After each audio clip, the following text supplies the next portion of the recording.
예. 크리스마스 시즌은 제가 지난번에 말씀드린 것처럼 12월 24일 성탄절 이브부터 시작해서요. 1월 6일 주현절까지가 크리스마스 시즌입니다. 12일 동안이죠. 근데 이 주현절 1월 6일 들어보셨어요? 이 주현절은 주님이 나타나신 날이라는 뜻인데 동방박사가 아기 예수님께 찾아와서 세 가지 예물을 드렸던, 경배했던 그 이야기를 기념하는 날이고요. 원래 성탄절의 원래 날짜는 12월 25일보다 1월 6일이 더 먼저였습니다. 1월 6일을 지키다가 이제 12월 25일로 그렇게 넘어가게 되는데요. 마태복음 2장 말씀을 같이 봤습니다. 여러분들 성경 통독도 시작하셨죠? 다들 각자 방법으로 하고 계시죠? 근데 우리가 앱에 들어오신 분들은 많지 않긴 하던데, 네, 제가 선물을 드리려고 앱에 들어오시라고 그랬는데, 성경 앱을. 저도 성경 통독을 이제 맥체인 성경 읽기로 이제 하는 걸 제안을 드렸고, 하다 보니까 마태복음 2장에 오늘 이 말씀이 같이 성도들과 나눴으면 좋겠다, 이런 생각이 들어서요. 또 한 장 전체를 다 읽고 설교하는 일들은 많지 않은데, 이 내용들을 다 다루는 게 아니라 우리가 이 2장을 읽으면서 저는 그렇게 느꼈는데 여러분들 어떻게 느끼셨는지 모르겠어요. 특이하게 생각하는 부분이 있잖아요. 예수님의 어린 시절 탄생 이야기인데 이 이야기에 한 가지 주요한 특징이 있어요. 5절 6절에 선지자로 이렇게 기록된 바 유대 땅 베들레헴아 넌 유대 고을 중에 가장 작지 아니하도다. 내게서 한 다스리는 자가 나와서 내 백성 이스라엘이 목자가 되리라 하였음이니이다. 그렇게 하고 조금 더 밑에 내려가서 15절 말씀에 보면 또 이는 주께서 선지자를 통하여 말씀하신 바 애굽으로부터 내 아들을 불렀다 함을 이루려 하심이라, 이런 말씀이 있고요. 18절 말씀에 라마에서 슬퍼하며 크게 통독하는 소리가 들리니 라헬이 그 자식을 위하여 애곡하는 것이라. 그가 자식이 없으므로 위로받기를 거절하였도다 함이 이루어졌느니라. 마지막으로 23절에 나사렛이란 동네에 가서 사니 이는 선지자로 하신 말씀에 나사렛 사람이라 칭하리라 하심을 이루려 함이더라. 이 말씀에 제가 읽어보면 공통되는 게 뭔가요? 네, 그렇죠. 구약의 예언의 말씀을 인용하면서 예수님의 생애가 그 말씀의 성취라고 이야기하고 있어요. 그래서 오늘 설교 제목을 제가 하나님의 시나리오라고 이렇게 설교 제목을 붙였습니다. 하나님께는 계획이 있습니다. 예수님을 보면 하나님이 어떤 분이시고 하나님이 어떻게 일하시는지가 분명하게 나타나는데, 하나님이 일하시는 방법 중에 하나가, 중요한 특징 중에 하나가 하나님이 말씀하신 것을 성취하신다는 거예요. 근데 그 말씀을, 이 하나님의 말씀이 성경에 기록이 되어 있는데 예수님 당시에는 아직 신약 성경이 있기 전이죠. 신약 성경은 예수님의 말씀과 또 예수님에 대한 행적과 또 예수님의 제자들인 사도들이 어떻게 초대교회를 이루었는가 하는 기록들이잖아요. 서신서들을 포함해서. 근데 이때 성경은 구약 성경이었단 말이에요. 우리가 오늘 여기서 본 것도 이 예수님의 삶의 이 2장에서만 네 군데 말씀을, 구약의 말씀을 인용하면서 그것이 성취된 것이 예수님의 삶의 이야기였다. 이렇게 지금 이야기하고 있다는 거죠. 그래서 우리가 오늘 생각해 볼 것은 우선 예수님의 삶이 하나님의 시나리오를 성취하는 이야기라는 사실을 우리가 함께 묵상했으면 좋겠습니다. 오늘 베들레헴에서 메시아가 탄생한다는 것은 미가서 5장 2절의 말씀이에요.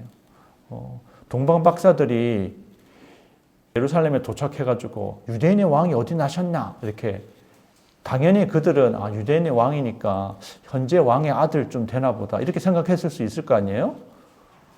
그랬는데 헤롯이 우리 가정에서는 태어난 애가 없는데 이게 무슨 소리야?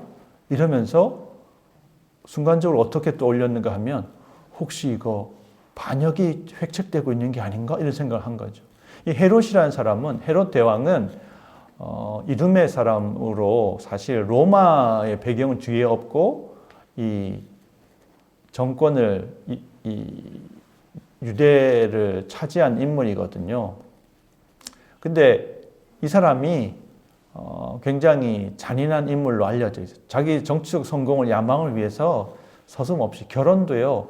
최소한 6번 이상 결혼을 했다고 하고요. 그때는 결혼을 동맹을 맺는 거죠. 자기의 아내 중에 그 하스모니안 왕조, 유대 혁명이 일어난 이후에 마카비 왕조의 공주였던 마리암네 공주를 자기 아내로 삼아서 나름 사랑했다고 하는데요. 나중에 자기 부인이 간통과 역적 모의를 했다 이래가지고 그 부인도 죽이고 그 장모도 죽이고 그 부인을 통해서 난 2 아들도 죽였어요. 그리고 이 사람이 죽기 전에 또 뭘 했냐면 첫 번째 부인에 의해서 난 아들이 있는데 그 아들도 자기가 죽기 며칠 전에 모반의 음모를 꾸미고 있다고 누명을 뒤집어 씌워가지고 어떻게 보면 나이가 들면은 이제 정신적인 판단력이 온전치 못하거든요. 그래가지고 자기 아들 중에 3명을 죽였어요. 그만큼 의심이 많고 자기 권력력이 강한 사람인데 그 사람이 동방에서 박사들, 페르시아에서 온 박사들이 이 유대인의 왕이 났다고 하니까 이거는 심상치 않게 보고 그의 이제 그를 보좌하는 대제사장들이나 서기관들한테 물어봤더니 이들이 놀랍게도 미가서 5장 2절 말씀을 기억하고 있는 거예요. 베들레헴 에브라다야 너는 유대 땅에서 가장 작지 않다. 내게서 이스라엘 다스릴 자가 나온다라는 그 말씀을 인용하고 있죠. 그래서 실제로 우리가 아는 것처럼 예수님은 원래 나사렛에 사셨는데 거기에서 이 황제의 인구조사 명령에 따라서 호적을 갱신하러 베들레헴 고향까지 내려왔단 말이에요. 그래서 거기서 아이를 지금 낳은 상황 가운데 있었는데 그래서 동방 박사가 우리가 잘 알다시피 이제 경배를 하죠. 경배를 하고 그리고 난 다음에 이 헤롯 대왕이 이 유대인의 왕이라는 자가 태어난다면 제거해 버려야 되겠다 이렇게 마음을 먹고 우리가 고대 그리스 비극 같은 데도 그런 거 나오잖아요. 우리가 아는 오디푸스 이야기 같은 경우에도 그 아버지가 자기가에게서 태어날 아들이 이제 자기를 죽이고 왕이 될 거라는 이런 것 때문에 아들을 제거하려고 했다가 나중에 그 아들이 뭐 아버지도 죽이고 뭐 어머니를 자기 아내로 삼고 이런 막장 드라마가 있는데 그런 일들이 헤롯 집안에도 얼마든지 가능한 상황이었죠. 동방 박사들한테 어디에 유대인의 왕이 났는지 이야기해달라 했는데 이야기하지 않고 꿈에 하나님이 전사를 보내가지고 헤롯한테 돌아가지 말고 바로 다른 길로 돌아가라. 그래서 동방 박사는 돌아가고 이제 그 사실을 알고 분노해가지고 헤롯이 처한 조치가 뭔가 하면 그 베들레헴에 있는 그 2살 이하의 아이들을 다 죽여라. 일종의 학살을 일으킨 거죠. 그런데 하나님의 천사가 또 요셉에게 나타나가지고 그 일이 이루어지기 전에 바로 요셉 성 가족을 애굽으로 피신을 시키게 되고 그리고 마지막 이야기는 애굽으로 갔다가 헤롯 대왕이 죽은 다음에 천사가 다시 이스라엘로 돌아가라는 지시에 따라서 다시 고향으로 돌아가게 되는데 이스라엘 땅으로 가지 않고 갈릴리 지방에 있는 그냥 나사렛으로 촌동네로 돌아가는 것이 오늘 우리가 읽은 말씀의 내용입니다. 이 예수님의 삶은 이런 이야기들 오늘 짧게 읽은 이 이야기 속에도 예수님이 하나님의 아들인 예수님이 애굽으로 피난 간다는 그 행동도 호세아 11장 1절의 예언의 성취이고 또 베들레헴에서 아이들이 희생된다는 것도 이미 예레미야 31장 15절에 예언이 되어 있었다는 거죠. 그리고 예수님이 나사렛 사람이라고 불린다는 것도 구약에 이건 여러 가지 이제 학설이 있는데요. 나중에 우리 교제할 때 여러분 이 내용은 조금 더 같이 다루도록 하고요. 중요한 것은 예수님 당신의 삶에 대해서 어떻게 나중에 묘사했냐면 모세 율법과 선지자의 글과 시편에 나를 가리켜 기록된 모든 것이 이루어져야 하리라 이렇게 말씀하셨다는 거예요. 그러니까 예수님은 하나님의 시나리오를 인식하고 자각하고 계셨어요.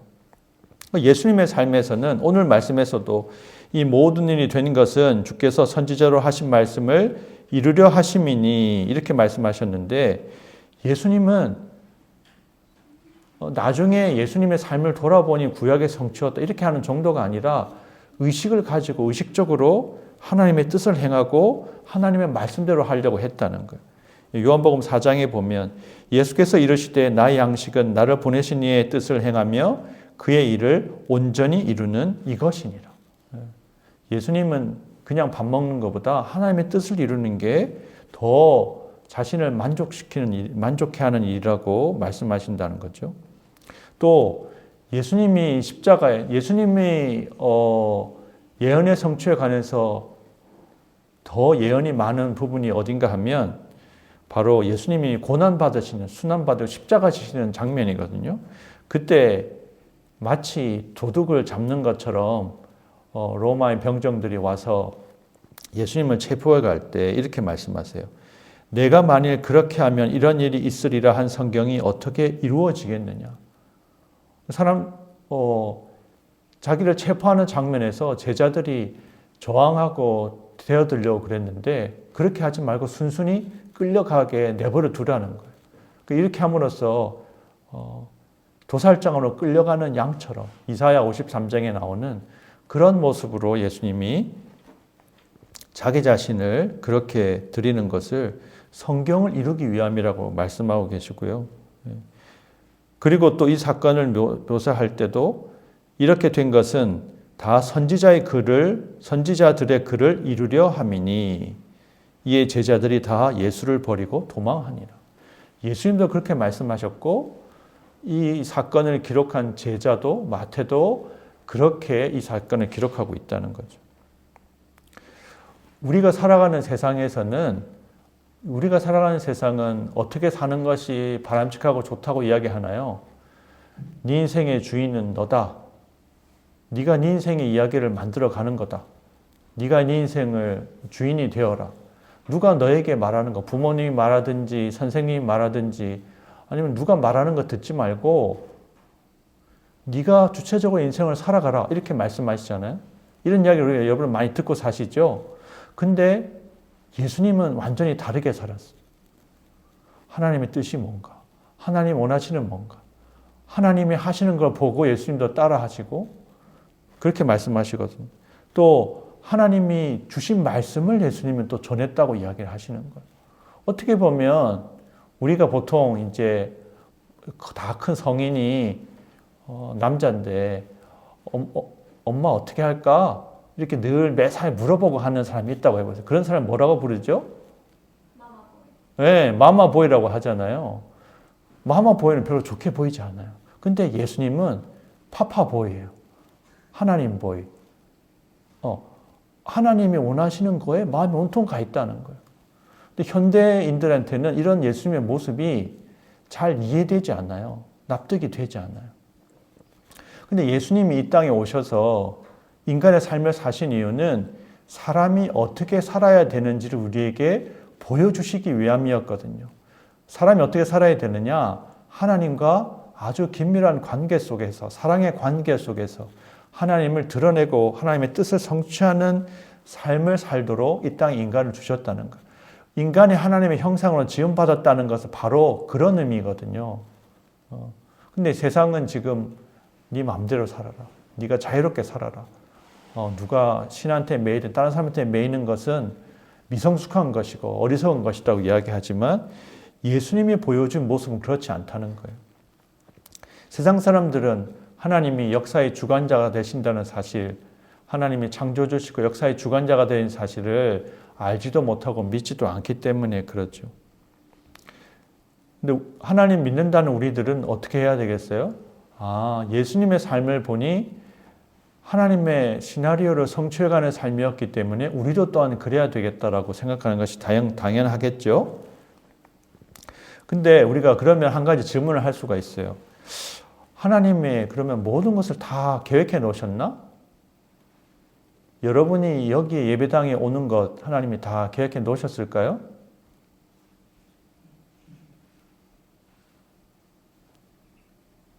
여러분이 원해서 온 건가요? 여러분이 오지 않을 수도 있었나요? 오지 않을 수도 있죠. 네. 하나님이 인간이 하나님의 형상으로 지음받았기 때문에 인간에겐 자유의지가 있는데 하나님의 계획에 우리가 어긋나게 행동할 수도 있어요. 그래서 하나님의 두 번째 우리가 하나님의 시나리오에 대해서 알아야 될 것은 하나님의 시나리오는 역동적으로 성취된다는 거예요. 그대로 기계적으로 실현되지 않아요. 인간이 하나님의 뜻에 불순종하기 때문에.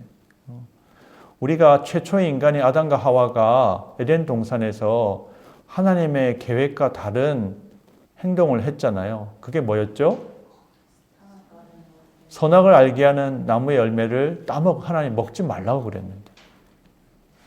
근데 그게 그들이 따먹은 게 하나님의 계획이었을까요? 하나님의 계획은 아니죠. 적어도 하나님의 계획 플랜 A는 아니에요. 근데 하나님이 계획을 한 가지만 가지고 계신 게 아니에요. 가능한 모든 가능성, 인간이 할 수 있는 선택에 대한 모든 가능성을 하나님이 다 고려하고 계시지만 계실 뿐만 아니라 인간이 어떻게 할 것을 성경은 뭐라고 말하냐면 아신다고 말해요. 그걸 하나님의 예지라고 하거든요. 하나님이 아신다는 거예요. 여러분이 여기 예배의 시간에 이 자리에 올 것을 하나님 알고 계셨다는 거예요. 아는데 그 하나님의 알매는 우리의 순종도 포함이 되고 우리의 불순종도 포함이 되는 거예요. 근데 하나님은 인간의 악을 감안하고 때로는 허용하시지만 인간의 악을 의도하거나 계획하시지는 않습니다. 하나님의 시나리오가 실제로 이 연극으로 삶의 드라마로 구원의 역사로 만들어지는 데는 인간의 협조 또는 비협조가 포함이 된다는 거예요. 우리 오늘 읽은 말씀에서는 인간의 악행이 누구의 악행이 드러났죠? 헤롯이죠. 헤롯이 어떤 일을 하려고 했어요? 유대인의 왕인 메시아가 태어나는 것을 방해하려고, 제거하려고 했다는 것. 마치 그리스 신화에 나온 그런 왕들처럼. 그리고 또 다른 등장인물도 있어요. 여기 서기관들과 대제사장들의 모습이 나오잖아. 이들은 어떤 모습이었나요? 분명히 미가서 5장 2절에 메시아가 베들레헴에서 난다. 근데 그들은 메시아를 찾아가거나 메시아가 와서 그들의 삶에 새로운 변화를 일으키는 것을 원치 않았어요. 알면서도 베들레헴에 태어나셨다는 아기 예수님을 찾으러 가는 수고를 감당하지 않았다는 거예요. 그런데 하나님은 이런 회방과 방해와 불순종에도 불구하고 하나님은 대처할 방법이 있으셨다는 거예요. 어떻게 보면 하나님은 누구와도 싸워서 이길 수 있는 체스 마스터 같은 분이라고도 이해할 수 있습니다. 어떤 상대방이 수를 둬도 그걸 대응할 수 있는 방법을 다 가지고 계신다는 것. 우리가 잘 아는 것처럼 창세기에 보면 하나님의 섭리를 가장 선명하게 보여주는 이야기가 있는데 바로 요셉의 이야기예요. 요셉의 일생을 보면 어때요? 요셉이 어떤 일을 당했어요? 야곱의 총애받는 아들이었어요. 11번째 아들이었지만 사실상 장남처럼. 그래서 아버지가 유일하게 이 아들한테만 채색옷을 지금은 우리가 컬러풀한 여러 가지 옷을 입지만요. 예전에는 염색한 옷을 입는 건 비용이 많이 드는 일이었고 또 다양한 염색한 옷을 입는 건 더더군다나 비싼 거예요. 그것을 자기가 사랑하는 아들한테만 해주었는데 그래서 어떻게 됐어요? 그 형들이 요셉의 형들이 그 요셉을 시기하고 질투했잖아요. 그래서 어떻게 했어요? 예. 이스마엘 상인들에게 팔아버렸어요. 요셉의 인생이 기구해진 거죠. 노예로 팔려갔으니까. 노예로 팔려갔는데 그 다음에 또 무슨 일이 있어요? 왜? 자기는 하지도 않았는데 남자를 밝히는 보디발의 아내가 어떻게 했어요? 나랑 연애하자 그랬는데 끝까지 거절했잖아요. 그랬을 때 아예 고발해버렸어요. 요셉을 막 이제는 작심하고 달려 들어가지고 요셉 어떻게 해보려고 그랬는데 옷을 내팽개치고 도망갔으니까 그거 가지고 증거로 삼아가지고 이렇게 나를 욕보려고 했다 이러면서 그런 사람을 안 만나기를 축원합니다. 네, 그런 사람을 안 만나야죠. 특히 그렇게 억울한 일을 당하는. 근데 억울한 일을 당해가지고 노예 신분이었다가 죄수가 되는 거예요. 죄수가 돼서 어떻게 됐어요? 그러니까 이 요셉의 입장에서는 정말 억울하고 답답했겠죠. 근데 거기에서 놀라운 일이 있었어요. 거기에 애굽의 두 고위 관리, 떡 굽는 관원과 술 따르는 관원이 있었는데 거기에서 그들을 만나가지고 그들에게 꿈을 해석해주고 나중에 그들을 통해서 몇 년 후에 그가 애굽 왕 앞에 설 수 있는, 그래서 애굽의 총리가 되어서 어떤 일이 있었냐면 하나님은 7년 풍년과 7년 흉년을 계획하셨는데 흉년의 때에 그 온 지역의 사람들의 생명을 구하는 그런 사업을 하게 만드셨다는 거예요. 그러면서 그때 사실 이 이야기의 시작은, 근데 그 이야기가 재밌는 것이 나중에 그 흉년이 들었을 때 형들이 식량을 구하러 와서 요셉을 만나잖아요. 그래서 결국은 그 사실이 드러나는데 그때 요셉이 이렇게 말합니다. 당신들은 나를 이곳에 팔았다고 근심하지 마소서, 한탄하지 마소서. 하나님이 생명을 구원하시려고 나를 당신들보다 먼저 보내셨나이다. 이 형들의 악함 때문에 요셉의 인생이 망가진 것 같았잖아요. 근데 뭐라고 그래요? 하나님이 생명을 구원하시려고. 요셉이나 단지 형뿐만 아니라 그 애굽과 이 레반트 지역에, 애굽과 레반트 지역에 있는 사람들을 구원하는데 하나님이 요셉을 사용할 계획을 가지고 계셨다는 거예요. 하나님의 일을 더 명확하게 이렇게 말합니다. 창세기 50장에 당신들은 나를 해하려 하였으나 하나님은 그것을 선으로 바꾸사 오늘과 같이 많은 백성의 생명을 구원하게 하시려 하셨나니. 인간의 악행을 선으로 바꾸는 하나님이심을 기억하시기 바랍니다. 우리가 악한 사람을 만나고 악한 일을 당할 일이 있어요. 근데요, 기억하셔야 돼요. 우리가 그냥 당하기만 한 걸로 끝나지 않아요. 우리가 대가를 치르면 하나님이 그거 가지고요, 더 큰 선을 만들어 나가는 거예요. 악을 극복하시는 하나님의 방법을 가장 분명하게 보여주는 건 예수 그리스도의 십자가의 사건이죠. 예수님의 십자가의 사건을 사도들이 이렇게 설교합니다. 그가 하나님께서 정하신 뜻과 미리 하신 대로 내준 바 되었거늘 너희가 법 없는 자들의 손을 빌려 못 박아 죽였으나 하나님께서 그를 사망의 고통에서 풀어 살리셨으니 이는 그가 사망에 매여 있을 수 없었습니다. 그런즉 이스라엘 온 집은 확실히 알지니 너희가 십자가에 못 박은 이 예수를 하나님이 주와 그리스도가 되게 하셨느니라 하니라. 사람의 악을, 우리의 악을 하나님이 선으로 바꾸실 수 있음을 믿습니다. 우리의 삶에 이런 역전의 드라마를 하나님은 쓰기를 원하신다는 거예요. 그러려면 우리가 그런 하나님을 기억하고 믿어야 되는 거죠. 현실 속에 이해할 수 없는 인간의 악을 더 큰 선으로 바꾸시는 하나님, 그 하나님이 우리의 하나님이신 줄 믿습니다. 네. 그런데 이 하나님의 시나리오는 인간의 순종을 통해서 성취가 되는 거예요. 인간의 불순종들이 있었잖아요. 헤롯과 대제사장과 서기관들의 불순종의 모습이 있었지만 여기 또 순종하는 사람들이 등장하죠. 동방 박사들이 수고롭게 순종했습니다. 동방 박사들이 별을 보고 어떤 분들은 그런 추측을 상상을 해요. 우리가 다니엘을 알잖아요. 다니엘.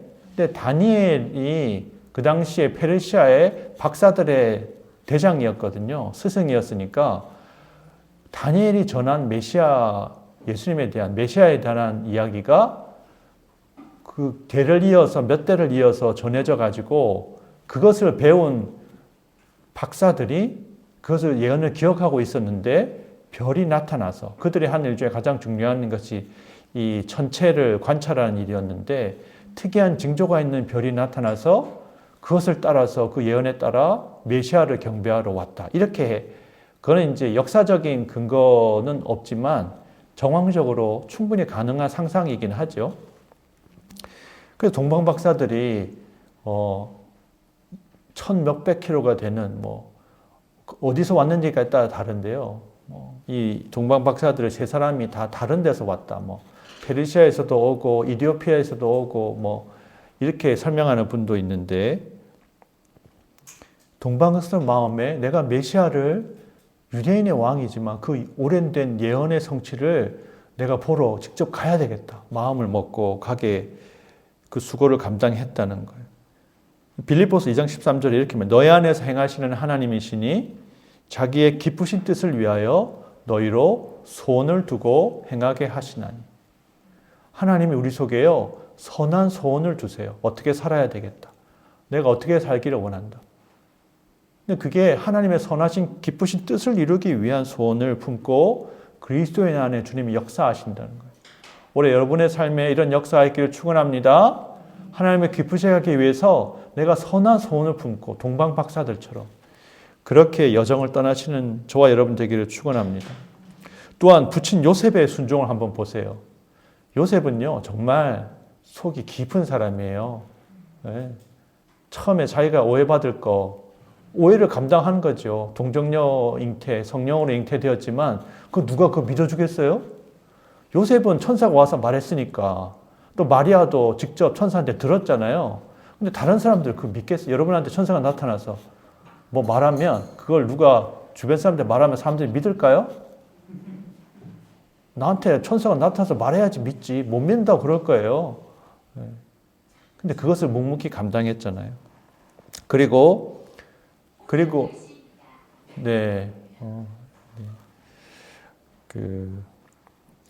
천사가 2번을 지시했어요. 밤중에 빨리 일어나가지고 집 싸가지고 애굽으로 가라. 근데 밤에 여행을 한다는 건요. 우리는 지금 다 밝은 이제 등들이 있지만 그 당시는 정말 어려운 일인 거예요. 근데 밤에 떠나라고 그랬으니까 순종하고 말없이 떠났어요. 그것도 애굽까지 가는 길이 얼마나 먼 길인데 그 길을 요셉이 그 길을 알았을까? 몰랐을 가능성이 훨씬 많죠. 요셉은 목수였기 때문에 근데 그 익숙하지 않은 길을 떠났다는 거. 그래서 애굽에 가서 한동안 살았잖아요. 살았는데 헤롯 대왕이 죽은 다음에 헤롯 대왕이 죽고 또 다시 천사가 나타나가지고 이스라엘 땅으로 돌아가라 그러니까 가서 기껏 정착해서 살려고 했는데 또 옮겨야 되잖아요. 저희가 결혼 생활 하면서 이사를 13번 다녔는데 28년 동안 이제 작년에 이사 왔는데 또 올해 또 이사 가야 돼요. 저 작년에 이사 가면서 이제 더 이상 이사 안 가도 되나 보다. 은퇴할 때까지 살 수 있겠지 그랬는데 또 이사 가게 생겼어요. 앞으로도 계속 이사 다닐 것 같은데. 근데요, 요셉이 그랬어요. 이제 됐어. 저리 가. 이제 돌아가. 그러면 또 돌아가는 거예요. 인간적으로 보면 우리가 좀 안정되게 살고 싶은데 하나님이 옮기라 하면 옮겨야 되는 거예요. 그래서 우리 교회 이름은 움직이는 교회, 동행교회인 줄 믿습니다. 예배 쳐서도 우리가 여기 있지 언제까지 여기 있을지 모르는 거잖아요. 하나님이 또 옮기시면 또 가는 거예요. 근데 우리가 이 말씀 이런 것을 통해서 또 흥미로운 것은요. 요셉이 분명히 천사가 아이를 죽이려는 자들이 죽었다 이랬거든요. 그래서 원칙적으로는 가면은 그런 위협을 당하지 않을 텐데, 여기에 보면 그의 아버지 헤롯을 이어 아켈라오가 유대 임금이 됨을 듣고 거기로 가기를 무서워하더니, 이렇게 말하고 있어요. 요셉이 무서워했다는 거예요. 그래서 이것도 하나님의 계획 가운데 우리의 연약함도 포함하고 있다는 거예요. 우리가 다 약점이 있거든요. 여러분도 약점이 있으시죠? 우리가 수련회 가서 그런 것도 나눠볼 수 있으면 좋을 것 같은데, 요번 MT 가서요. 그 약점을 고려해서 하나님이 꿈의 지시를 받아 갈릴리 지방으로 옮겨갔다. 그래서 나사렛에 정착하게 되고요. 그래서 예수님이 나사렛 사람이라 칭하리라 하심을 이루게 되었다라고 말하고 있습니다. 우리가 아는 그 나사렛 사람이라는 말을 이제 왜 나사렛 사람이라고 나사렛에 가게 됐는가에 대한, 어떻게 이게 구약의 예언의 성취인가에 대한 여러 가지 학설이 있는데, 그건 나중에 우리가 교제하면서 은혜 나누면서 그때 나누도록 하고요. 우리의 삶의 우연적인 요소들, 여러분이 이 자리에 있는 것, 우리 동행교회 첫 개척 멤버들이 이렇게 구성된 것은요, 하나님의 섭리가 있어요. 그 가운데 섭리가 있고, 우리는 그거 하나님의 섭리를 믿고 의지해야 돼요. 그래서 우리는 어떻게 해야 되느냐? 하나님의 시나리오에서 그 시나리오, 우리의 삶에 하나님이 계획이 있으실 거거든요. 이 땅에 우리에게 보내셨으면 우리 각자에게 하나님이 달란트를 맡겨주셨고 문화를 맡겨주셨을 거예요. 여러분에게 달란트가 있어요? 달란트가 없는 사람은 없습니다. 여러분한테 문화가 있나요? 네. 저는 그렇게 이해하는데요. 달란트는 이 세 종이 다르게 받았거든요. 그거를 재능이라고 표현한다면, 영어로 그렇게 표현하죠. 탤런트가. 근데 문화는 종들이 다 똑같이 하나씩 받았어요. 우리가 다 똑같이 가지고 있는 게 뭐예요? 저는 시간으로 이해하거든요. 각자 다 시간을 줬는데, 어떤 사람은 그걸 10배로 남긴 사람도 있고요. 어떤 사람은 5배로 남긴 사람도 있고, 어떤 사람은 안 남긴 사람도 있어요. 제가 말씀드렸죠. 하나님 앞에 카운트되는 우리의 시간은 어떤 시간만 하나님 앞에 카운트된다고 그랬어요? 믿음과 소망과 사랑으로 산 시간들만 하나님 앞에 카운트가 됩니다. 우리가 뭘 하든지 간에. 그 사실 꼭 기억하시면 좋겠어요. 그래서 우리가 하나님의 시나리오가 어떤 건지 알 필요가 있겠죠. 예수님의 제자들이 이렇게 성경을 기록하면서 성경을 이루게 함이라고 할 수 있었던 이유는 뭐예요? 성경이 그들의 관점을, 가치관을 형성했기 때문이에요. 그래서 올해는 우리가 열심히 성경 통독했으면 좋겠습니다. 제가 목표를 드릴게요. 여러분 나이만큼, 죽기 전에 여러분 나이만큼 성경을 읽으시기를 축복합니다. 네, 축복합니다. 여러분들 그거 아세요? 성경 일독하는데 100시간 정도면 일독할 수 있어요. 이론적으로는요, 나중에 은퇴하고 100시간이면 일주일에 하루에 몇 시간 투자하면 100시간 돼요? 1시간 투자하면 3개월, 2시간 투자하면 하루에 3시간 투자하면 한 달이면 한 달 남주시면 읽어요, 성경. 실제로 한두 달 만에 성경 한 번씩 읽는 분들도 있어요. 이제 은퇴하시고 이제 나이가 들어서 요즘엔 좋은 게 보세요. 눈으로 읽는 게 시간이 많이 읽으면 눈이 피곤하잖아요. 이제 들을 수 있잖아요. 드라마, 바이블, 오디오로 듣는 것들. 그래서 성경을 늘 읽어야 되는 이유가 뭔가 하면, 성경을 읽으면 성경이 우리의 가치관, 우리를 만들어 가거든요.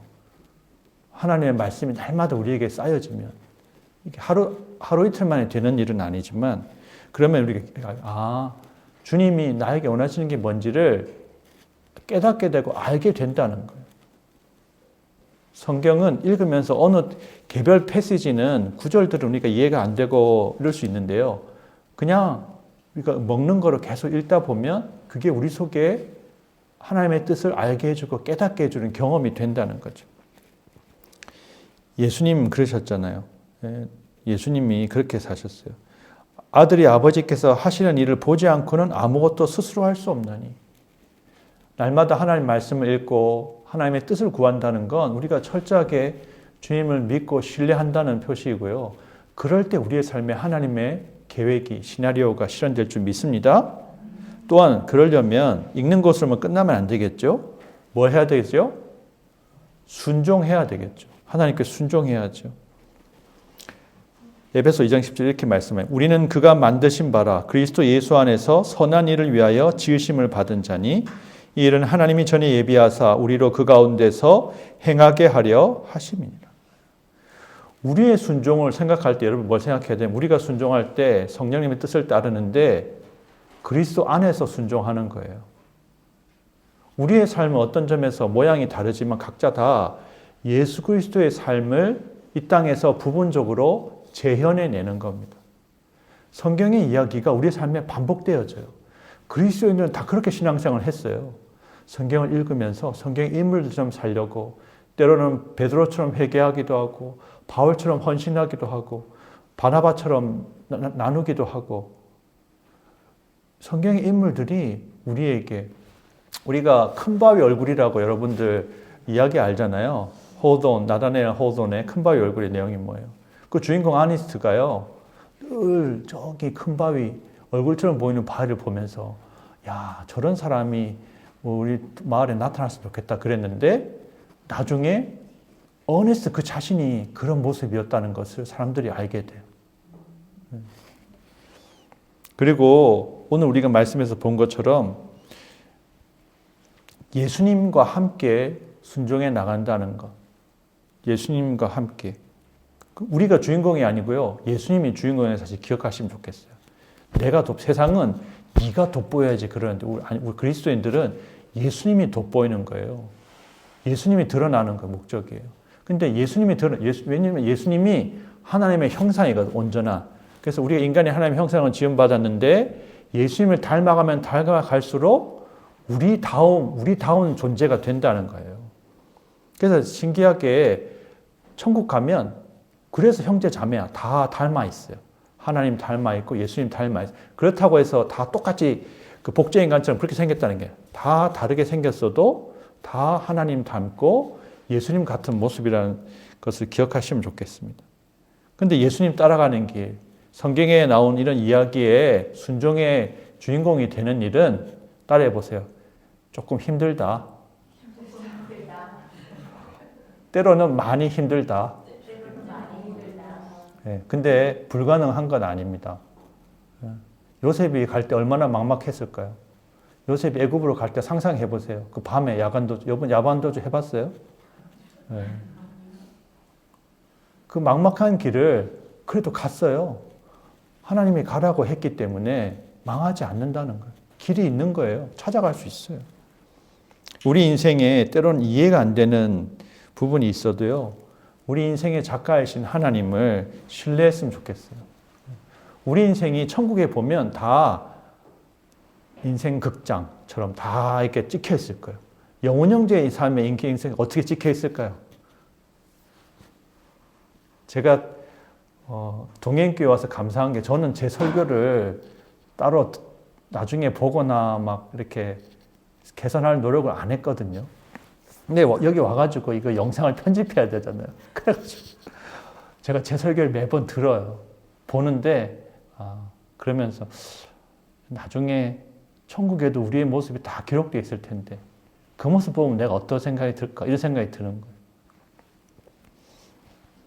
우리는 이 땅에서요. 하나님의 드라마에 하나님이 쓰시고 하나님이 연출하시는 그리고 예수님이 주인공 되신 드라마에 각자 역할을 부여받았어요.